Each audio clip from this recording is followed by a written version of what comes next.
The United States and China are at war with each other. It's cyber war. Companies that handle our sensitive information accuse China of attacking them.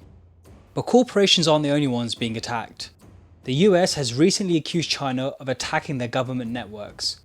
Our private information and heck even our safety is at risk. In this video, I'll explain more about the cyber war between the USA and China and how it impacts you. Stay tuned till the end of the video to find out what the US government must do to protect our data. So why has the cyber war escalated so much recently? China's president, Xi Jinping, has made it explicit that he wants China to become the cyber superpower of the world. Xi Jinping has reorganized the military force of China. This branch, called the Strategic Support Force, is focused on cyber and technology warfare. In China, science and technology companies don't just work for their customers, but also for their military. And in China, if non-Chinese products are found to be vulnerable to hacking, the Chinese government punishes those if they don't consult with them first. Why, you may ask? Well, so that these can be exploited. They do so by hiring contractors to carry out these state-sponsored cyber attacks. So what motivates China to engage in cyber warfare? Firstly, the Chinese government can access intellectual property for their own benefit. In 2009, Chinese hackers infiltrated Google. Imagine you answer the door thinking it's your friend. Well, in fact, it's his evil identical twin. He comes into your house and steals your things right under your nose. In essence, that's what happened here. A Google employee clicked a link to a website. Hackers had exploited a vulnerability in Internet Explorer. The Google employee's Internet Explorer then downloaded malicious software or malware to their computer. Hackers had stolen the code which had made Google's search engine. Email accounts of Chinese activists who were critical of China's human rights policies were also stolen.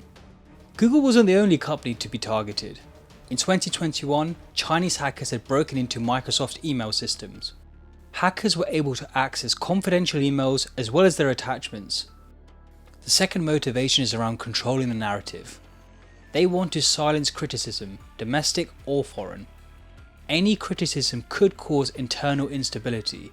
Chinese hackers allegedly crashed Hong Kong's electronic voting system in 2014. Chinese cyber attacks are becoming more sophisticated. Their hacking ability is arguably better than the US's. The Tianfu Cup is China's largest hacking competition.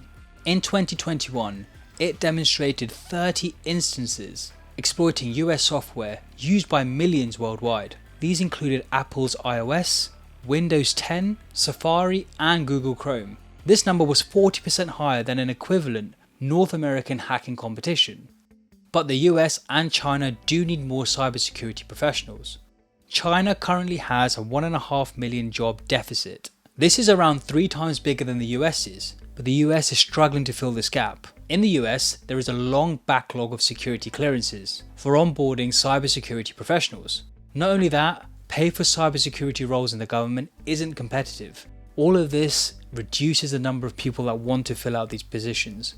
The Chinese government has denied any involvement in hacking. In fact, China says the US has conducted tens of thousands of cyber attacks of their own against them. They've even accused America's NSA of stealing over 140 gigabytes of high-value data. And surprise, surprise, the US government has also denied any involvement in hacking. Private sector companies are investing more money and time into bolstering the cybersecurity.